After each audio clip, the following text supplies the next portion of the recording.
70.47% का बीजेपी का strike rate. किसी भी चुनाव में किसी भी पार्टी के लिए यह बहुत ही कमाल का स्ट्राइक रेट माना जाता है। 70% के स्ट्राइक रेट के साथ बीजेपी इस वक्त आगे चल रही है 149 में से 105 सीटों पर। तो बीजेपी महाराष्ट्र में कमाल करती हुई, कमाल के साथ कमल खिलाती हुई दिखाई दे रही है। 105 सीटें अगर बीजेपी की हैं यहां पर, तो 191 सीटें महायुति की हो जाती हैं। यानी बड़ी पार्टी बीजेपी बन रही है और अपने साथ साथ अपने जो दल है, अलायंस पार्टनर है, उनको भी आगे खींचकर बीजेपी लेकर जा रही है। 44 सीटों पर शिंदे गुट ने बढ़त बनाई हुई है और 40 सीटों पर देखिए बहुत ज्यादा अंतर नहीं है दोनों ही अलाई पार्टनर में। यानी शिवसेना शिंदे गुट और एनसीपी अजीत पवार गुट में बहुत ज्यादा अंतर नहीं, सिर्फ 4 सीटों का अंतर है। 44 सीट पर शिंदे गुट आगे है, 40 सीट पर अजीत पवार आगे हैं। अजीत पवार दुगने पर आगे हैं शरद पवार से, यानी कि चाचा को इस बैटल में अच्छे तरीके से शिकस्त दी है। बीजेपी प्लस 192 हो गया है प्राची, 190 से 192 सीटों पर अब आगे चल रही है। यहाँ पर अजीत पवार का 67.8% यहां पर आ गया। अजीत पवार का जो स्ट्राइक रेट है, किसी ने सोचा नहीं था कि अजीत पवार 67.8% का जो स्ट्राइक रेट है वो मेंटेन कर सकते हैं। उनको कमजोर कड़ी माना जा रहा था और उनका स्ट्राइक रेट 67.8% है। वहीं शिवसेना शिंदे गुट की बात करेंगे तो 57.5% इनका भी स्ट्राइक रेट है। यानी कि तीनों पार्टनर महायुति के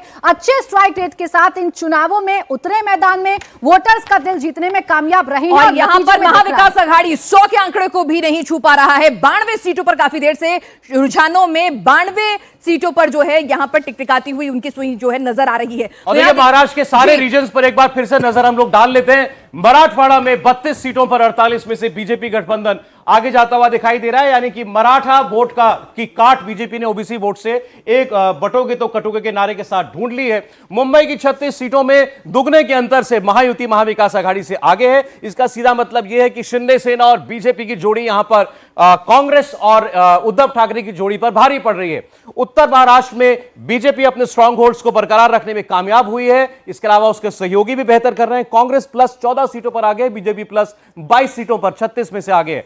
ठाणे कोंकण में तो बिल्कुल एक तरफा लैंडस्लाइड आप कह सकते हैं महायुति की, केवल 7 सीटों पर कांग्रेस गठबंधन आगे दिखाई दे रहा है। इसका मतलब उद्धव ठाकरे का बहुत ही निराशाजनक प्रदर्शन ठाणे कोंकण बेल्ट में, जहां पर उनका वोटर भी माना जाता है। इसका मतलब मराठी वोटर ने, हिंदुत्व के वोटर ने एकनाथ शिंदे को चुन लिया है बाला साहेब ठाकरे की लेगेसी के। विदर्भ रीजन को हमें देखना होगा। सबसे ज्यादा अगर कहीं बीजेपी के लिए अच्छी खबर जो है विदर्भ रीजन से अगर देखा आ रही है, क्योंकि जिस तरह के परिणाम लोकसभा चुनावों में थे उस हिसाब से विदर्भ रीजन में देखें तो बीजेपी अपने पुराने प्रदर्शन को दोहरा रही है। यानी कि किसान, कपास, प्याज, ये जो तमाम जो मुद्दे थे वो कहीं ना कहीं पीछे छूट रहे हैं और बीजेपी उनको विन बैक करने में कामयाब हुई है। 37 सीटों पर महायुति गठबंधन आगे चल रहा है और कांग्रेस जो है 24 सीटों पर। डायरेक्ट फाइट विदर्भ में बीजेपी कांग्रेस के बीच 35 सीटों में थी, सीधी टक्कर दोनों में। इसका मतलब कांग्रेस पार्टी शुरुआत में आगे दिखाई दे रही थी। अगर ये 36 का आंकड़ा है सौरभ, तो ये भी बताना जरूरी होगा कि 2019 में ये 29 का आंकड़ा था। वो विदर्भ जहां 2 सीटें सिर्फ बीजेपी लोकसभा चुनाव में जीत पाई,